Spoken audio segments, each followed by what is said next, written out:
Kweek vreugde. Dit beteken vind genot in klein oomblikke waar ons hierdie tyd gaan gesels. En vandag juist oor vreugde in jou oggendritme. In Psalm 5 lees ons 'n oggendgebed van Dawid. Dis 'n lied wat gebore is uit 'n gesindheid van afhanklikheid, van vertroue, van verwagting.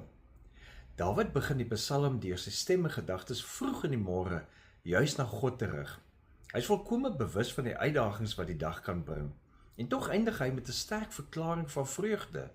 Hoe klink dit in Psalm 5 vers 12? Maar laat almal wat by u skuil, bly wees, laat hulle altyd jubel. U beskerm die wat u naam liefhet, en hulle juig oor u. Dit herinner my weer, dat ons dag op die regte manier moet begin, en dis om vreugde te vind in die wete, dat God reeds in die oggend by ons is. God is by ons nog voor ons dagboek gebeur, voordat die nuwe eise intuimel in ons dag. En as ons besef dat God reeds van vroegs af, en natuurlik is hy heeltyd by ons, maar spesifiek hier van vroegs af by ons is, kan ons vol vreugde leef, wat nie afhanklik is van omstandighede nie, maar juis van 'n verhouding met die skepper van ons lewe en die skepper van ons tyd. So skep vir jouself 'n oggendritme wat jou hieraan herinner.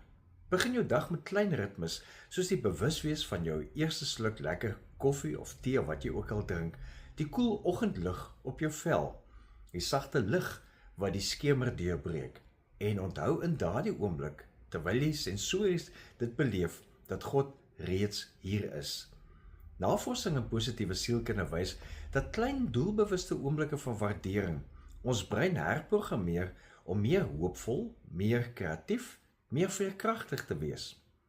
Kenners soos Shawn Achor wat die boek geskryf het, Happiness Advantage, jy kan sê geluksvoordeel, sê wanneer ons bewuslik fokus op klein positiewe stimuli, dan aktiveer dit juis hierdie geluksvoordeel wat ons het.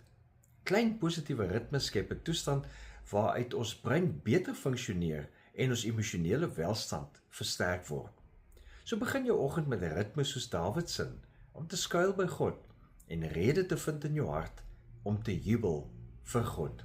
Onthou, dit gaan nie daaroor dat alles in plek is of perfek is nie, maar om bewus te wees, God is hier en God gaan jou help dra deur jou dag en deur jou week.